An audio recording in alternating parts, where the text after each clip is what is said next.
All right, happy Friday, and welcome to your Newsmax Daily for March 14th, 2025, 3/14/25, known as Pi Day, P-I, Pi, as 314 represents the first three digits of the infinite digit that is pi. It's a big day for math enthusiasts, but we all get to celebrate with a lot of retail specials on all things pie, especially pizza pies.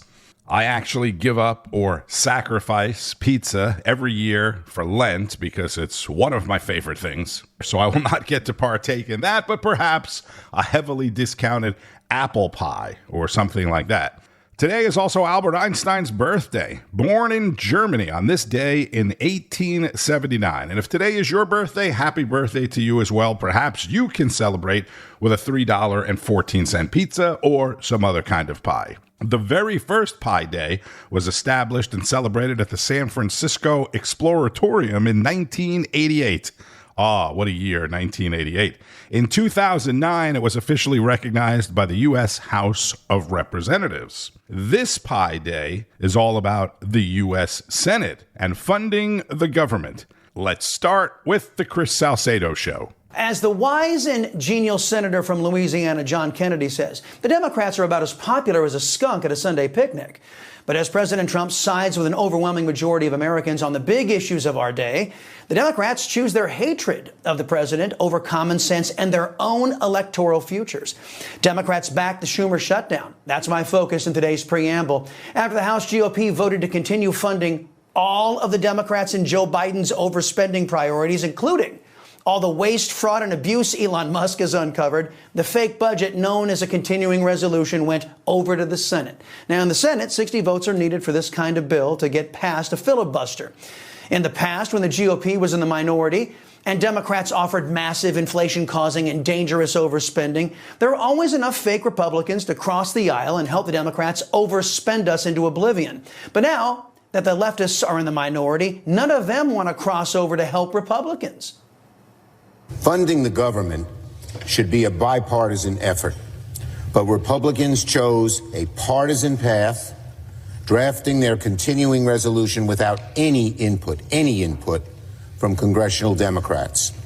Because of that, Republicans do not have the votes in the Senate to invoke cloture on the House CR.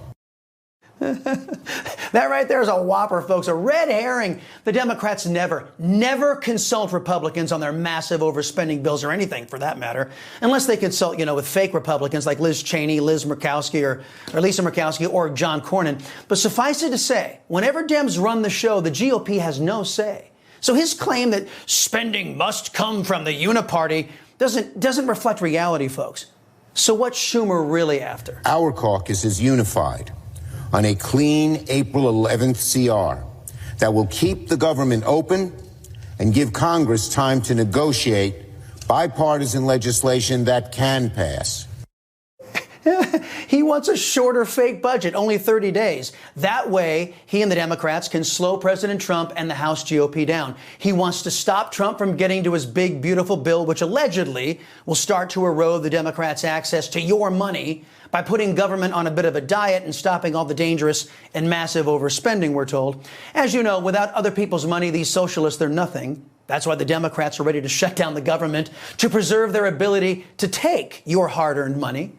They're hoping the dishonest press won't show you the Democrats' massive hypocrisy on government shutdowns. But that's why Newsmax and the alternative media is here. Our friend A.F. Bronco illustrating this new reality in his latest political cartoon.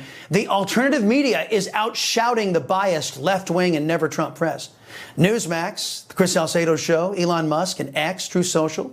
We are the media now, and I, your liberty-loving Latino, will show you what the other networks will hide from you. Here's what the Democrats were saying about government shutdowns until it was their idea. He promised to keep government shut down for months or years, no matter whom it hurts. That's just plain wrong. American democracy doesn't work that way. We don't govern by temper tantrum. There are real consequences when the government shuts down. It harms our national security, it harms our economy, and it harms service members, veterans, retirees, and vulnerable communities. It is not normal to hold 800,000 workers' paychecks hostage. It is not normal to shut down the government when we don't get what we want. We are diligent and persistent in trying to open up government. So what this shutdown is an extremist policy designed to appeal to an extremist base. End this shutdown now. But now the Democrats are doing the very things they said would be so destructive to our nation. Why? Because they have no other place to go. Their small fringe base hates Trump, so these politicians won't work with him, even if it's to support a bill that funds all of their priorities. Chris Salcedo is the host of the Chris Salcedo Show, 4 p.m. Eastern on Newsmax. Later in the day, Minority Leader Chuck Schumer, the top Democrat in the Senate, changed his tune a bit. No one on my side of the aisle wants a government shutdown. A shutdown would give Donald Trump and Elon Musk carte blanche to destroy vital government services at a significantly faster rate than they can right now. If the government did shut down, only essential employees are allowed to work. So the Democrats would essentially be giving President Trump and Elon Musk a list of all non-essential government employees, the exact people that they're trying to eliminate from government, right? Before Schumer started leaning towards passing the CR, the only Senate Democrat that said he would vote with the GOP to approve the plan was John Fetterman of Pennsylvania. There are 53 Republicans in the Senate. The bill needs 60 votes, right? That's the super majority. And at least one Republican senator, I'm sure you can guess who, Rand Paul, said he would not vote for it unless it could codify the cuts led by Elon Musk. Let's go back to Chris Salcedo, who spoke with Texas Senator Ted Cruz. They are right now just angry, Chris. It's amazing. I've never seen the Democrat Party so rudderless, so just... Today's Democrat Party is characterized by two things: rage and hate. They're angry at the voters, and they hate Donald Trump. And so we may see Schumer and the Democrats force a shutdown for some period of time. I actually don't think they will. I think they're going to buckle. I think they're going to fold. But either way, right now, the Democrats are huddled in a room screaming at each other because they don't know what to do. Well, I don't know. I don't have a lot of faith in Democrats. I think they hate President Trump more than they love this country, but time will tell. Yes. Senator, I want to come Amen. back to the Democrats in a second, but you posted something on X I wanted to ask your opinion on. Student visas, you wrote, and green cards are privileges, not entitlements. Foreign students benefiting from taxpayer-funded education in America must uphold our values. If they engage in or promote violence, we have every right to revoke their visas and remove them from our country, end quote. You know, the law-breaking aside here, every green card holder is expected to conduct him or herself in a particular manner in this country, and the Secretary of State and President have wide latitude under our laws to expel aliens. Walk us through how you see Mr. Khalil and how this is all going to play out over the coming days and weeks. Listen, I am very glad that President Trump is following through on his commitments to protect all Americans, to protect Jewish students on campuses, and to stand up to anti-Semitism and violent anti-American hate. We saw in the wake of October 7th, college campuses consumed by radical leftists, pro-Hamas, anti-Semitic protests. And we saw, tragically, we saw college administrators, college faculties, and Democrat politicians acquiescing to these threats of violence, acquiescing to these horrible anti-Semitic protests. And, you know, throughout the Biden administration, they took no action. There was no investigation by the Department of Justice. They didn't follow the money as to who was funding these horrible protests. They didn't arrest. They didn't deport the people engaged in acts of violence. You take Columbia University, which may have been the worst place in the whole country for this.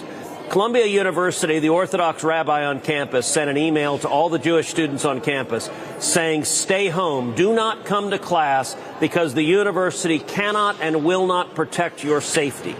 Now, that is grotesque. A university has an obligation to protect the safety of every student. But not only is it grotesque, it's a violation of American civil rights law. And under Title VI of civil rights law, you're not allowed to say we're not going to protect Jewish kids because we're a bunch of Marxist leftists running the university.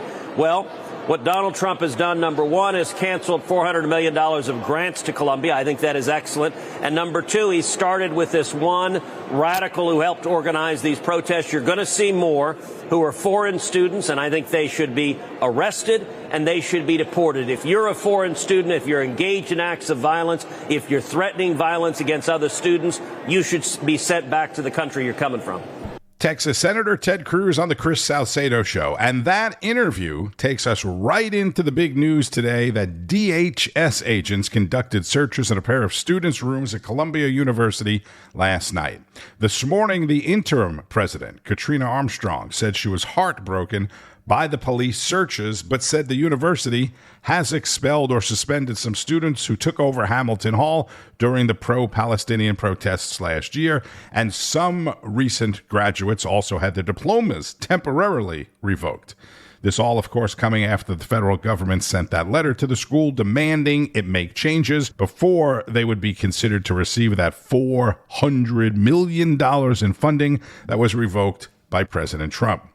And this also follows the arrest of graduate student Mahmoud Khalil for his role in the anti-Israel protests at Columbia last year. This is Congressman Burgess Owens, chair of the Higher Education Subcommittee, on Newsmax with Bianca De La Garza. The people who are out protesting say this is a matter of free speech. But according to Secretary of State Marco Rubio and this administration, this is just the first of many. They would like him to be deported. Where do you stand on that after the explosion of anti-Semitism we have seen on college campuses across our nation, Congressman?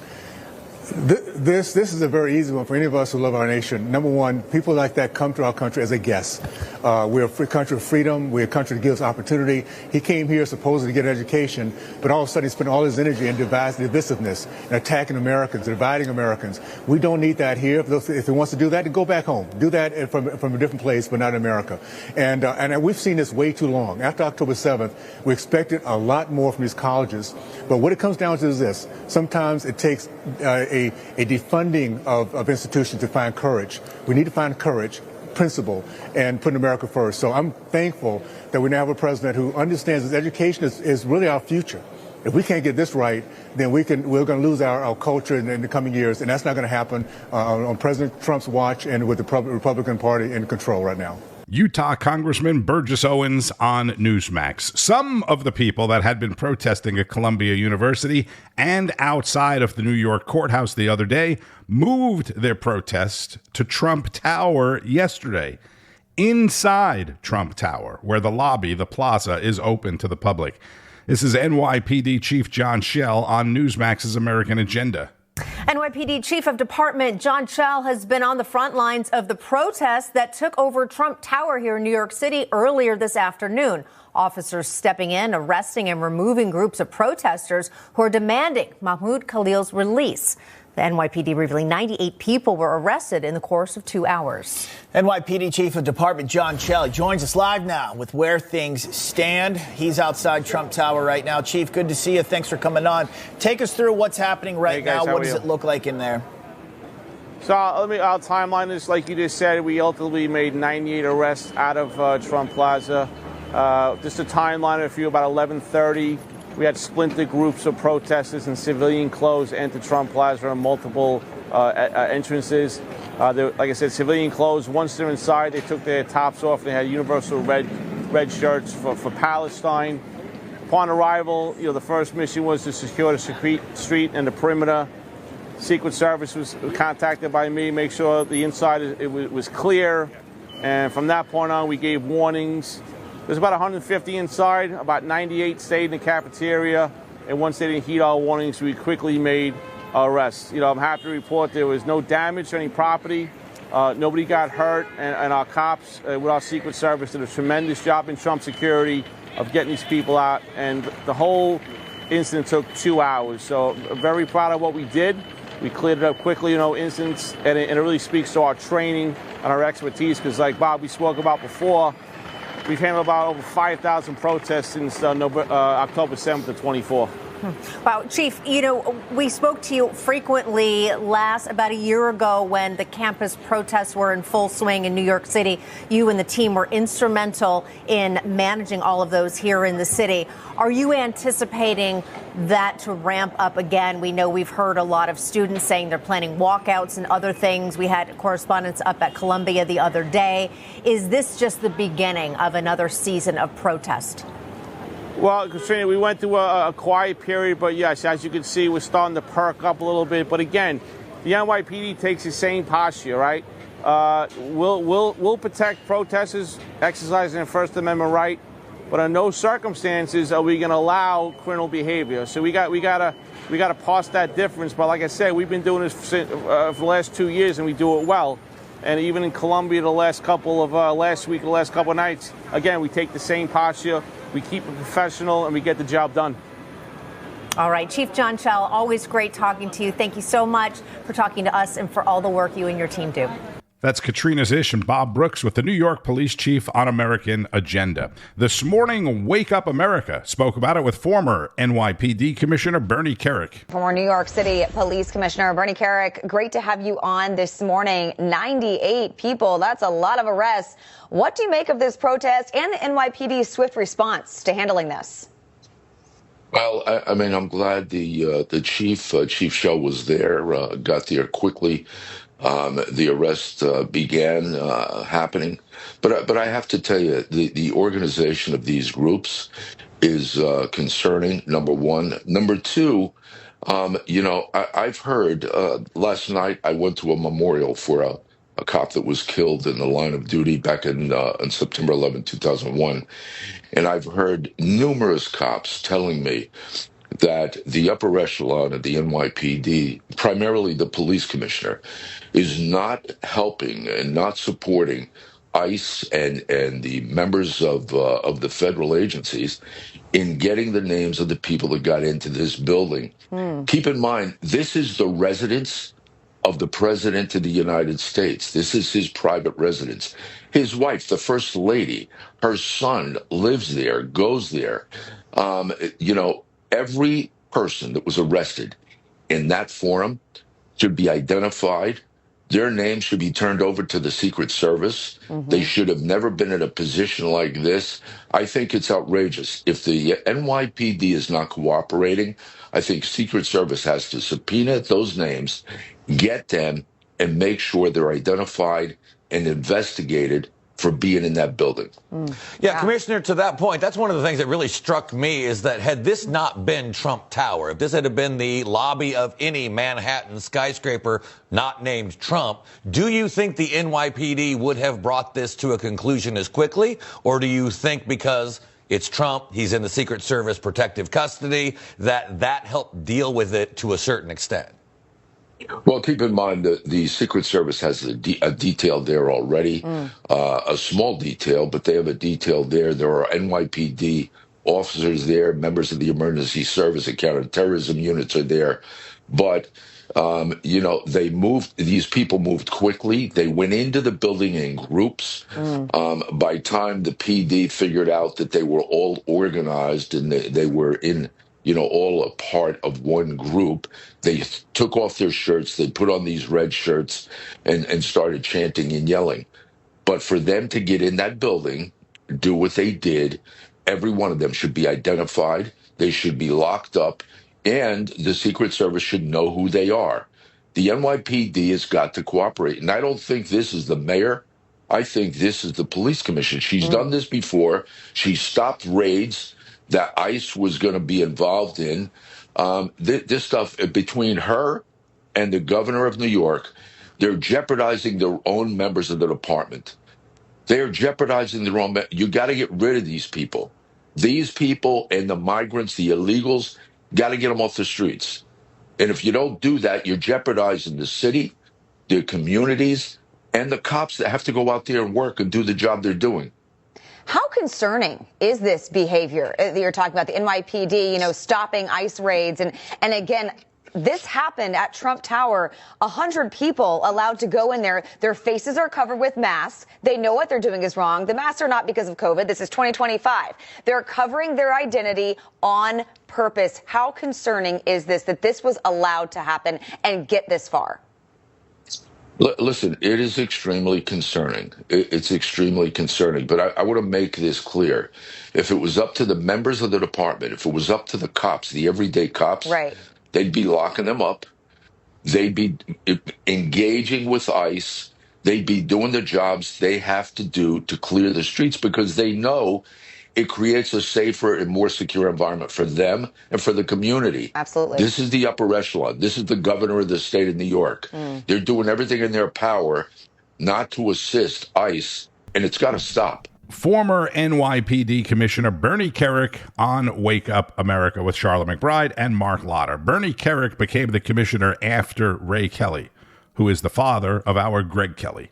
Anyway, again, this is all happening inside Trump Tower, right? Where, as Bernie Kerik said, the president and the first lady still have a residence. The first lady goes there. Barron Trump goes there. I'm pretty sure Don Jr. and Eric go there when they're in New York for business. They also live in Florida now on a full-time basis. Later today or tonight, the president will be heading back to his Mar-a-Lago home in Palm Beach for the weekend, where civilian aircraft has now breached the restricted airspace 20 times, as we discussed back on Monday. So we'll see what happens this weekend. Last week, we also had the guy that was arrested for spraying graffiti or doing property damage to the president's golf course in West Palm Beach. And now we have anti-Jew, pro-Hamas protesters in the lobby of the president's New York home. It's not good. Not good at all. And before leaving the White House today, President Trump is scheduled to sign more executive orders and visit with the Department of Justice,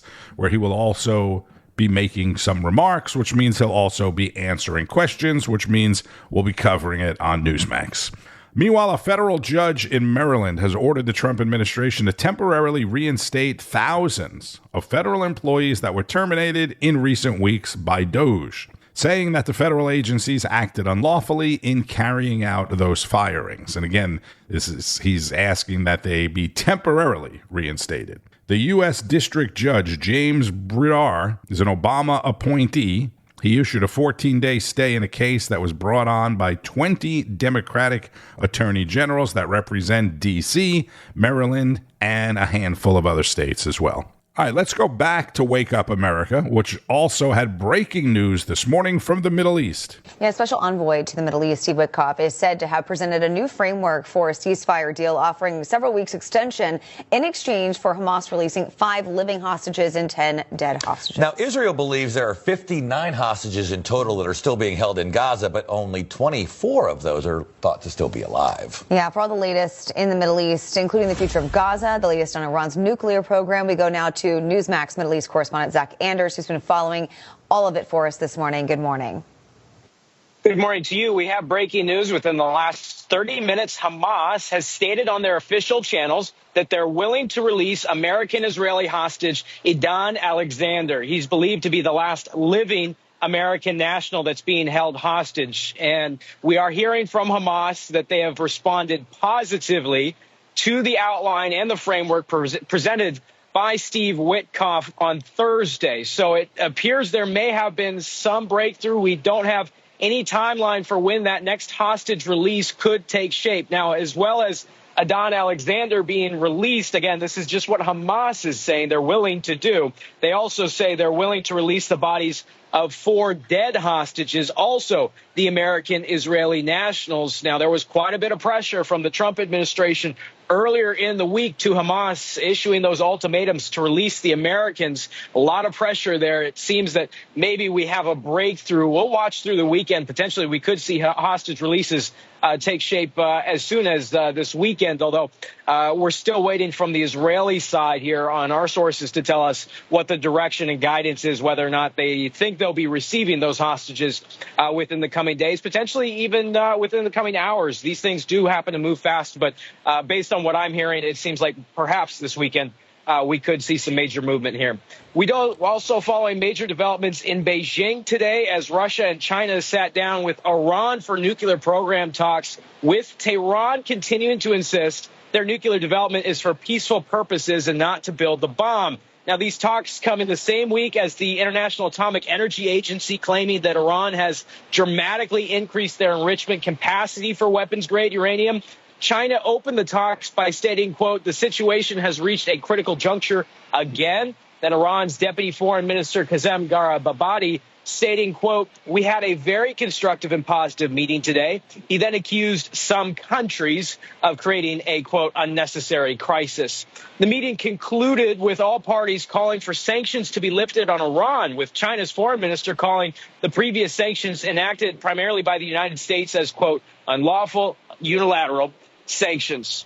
Newsmax Middle East correspondent Zach Anders with potentially good news in Gaza on Wake Up America.